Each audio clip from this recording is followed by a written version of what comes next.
Let's move on from India, US, let's move on to our immediate neighbor, Pakistan. There's been a lot of buzz around reports of track two talks. You have, of course, been a big advocate, and you've mentioned this in your episodes as well, that there should be front channel, back channel talks on all fronts with Pakistan.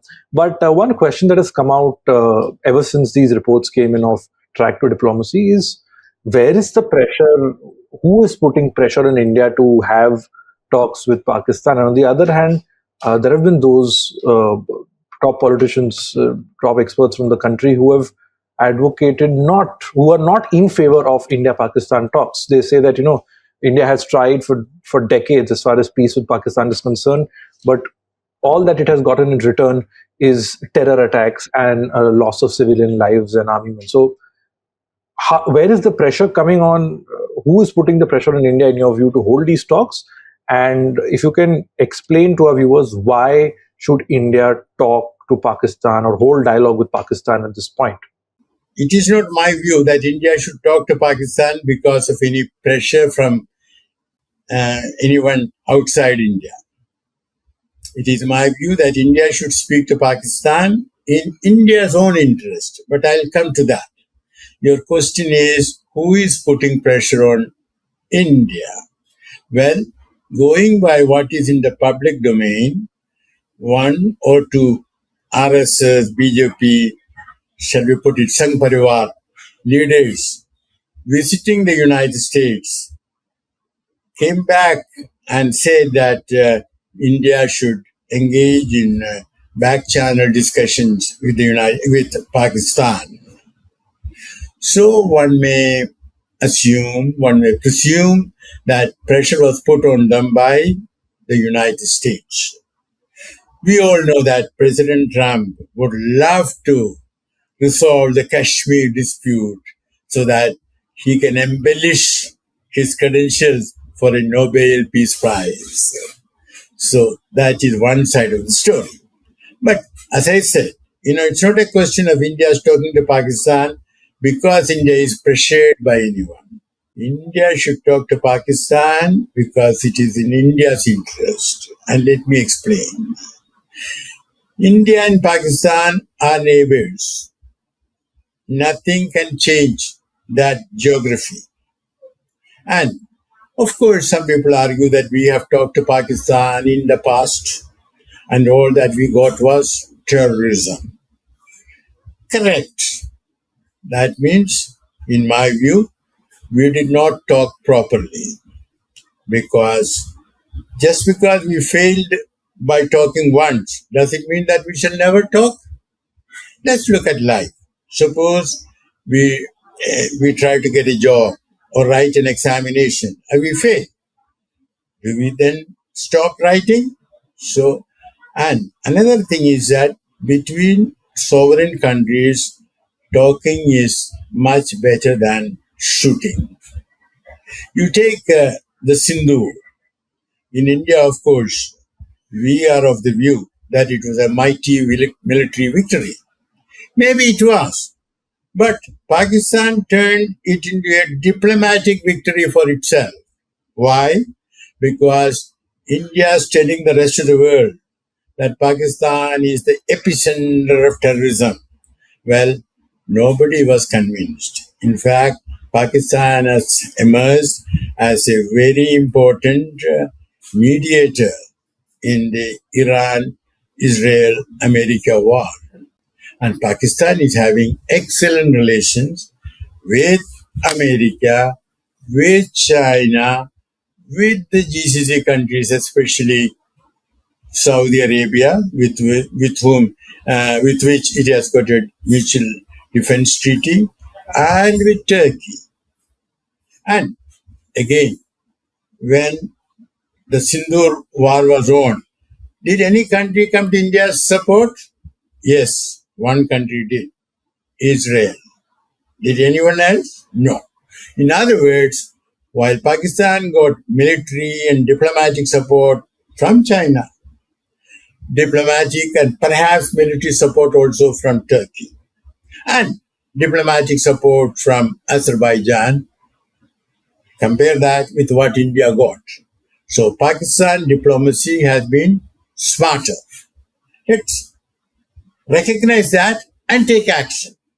You see, now it has been said, that whenever Pakistan commits an act of terrorism against India, India will retaliate. Yes, that is necessary. I can understand that. But just by retaliating, has it worked?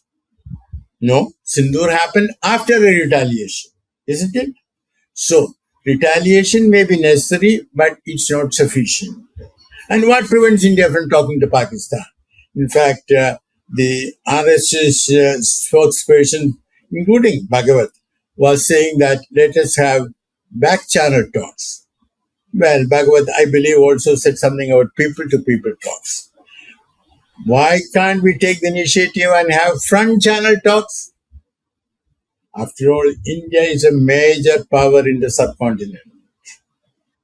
India can restore diplomatic relations at the level of High Commissioner and engage in talks with Pakistan. While talking, India can take the firm stand and tell Pakistan, listen, if you commit or permit anyone on your soil another terrorist attack against India, consequences will be serious.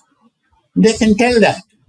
And another thing is that India should also have an ability to communicate with the military, which is, even when Pakistan is under civilian rule, it is a Pakistan military that controls relations with India, China, and the United States. Now, in India, there is much criticism of President Trump for having invited the Field Marshal um, of Pakistan to the White House for a lunch. Yes, I agree it was unusual, but Trump was sort of, talking to the man who has influence or power. Diplomacy is talking to the persons who hold office and have the power. And that is what Trump did. So India has to find a way. And one more point. Has India taken the trouble to create and develop a constituency in Pakistan that wants good relations with India? Why is it that India has been very stingy in giving visa to the Pakistanis who want to come and see India? Let them come. Let them see the great progress India has made in comparison with Pakistan. Let them go back and tell their people. Now that will start the formation of a constituency eager to have good relations with India. Again, the business lobby in Pakistan. Isn't it cheaper to get goods from India through the Wagah border rather than through Dubai? So that is why I said India should take imaginative, proactive action, not just go on repeating terror and talk don't go together, blood and water cannot flow together. Now, again, regarding the Indus Water Treaty, let me tell you, this was considered keeping it in abeyance when Prime Minister Vajpayee was in office. But it was decided that is not the right way of doing things. So I don't think we have done the right thing by keeping it in abeyance, though I should say that as far as Pakistan is concerned, it should give India the assurance that it will never ever permit anyone on its soil to carry out an terrorist attack against India. So Pakistan also can take the initiative. But India has a higher responsibility, being the bigger power. And between Pakistan and India, well, India is about 145 million, and Pakistan, between them, it's almost, almost 1/5 of the human race. And SARC also should be revived. What's the point in saying that, oh, we don't need SARC? We need South. Geography cannot be, I repeat, cannot be uh, changed. And that implies also having good relations with Bangladesh and with Nepal. And don't forget, America and China and Pakistan are very active.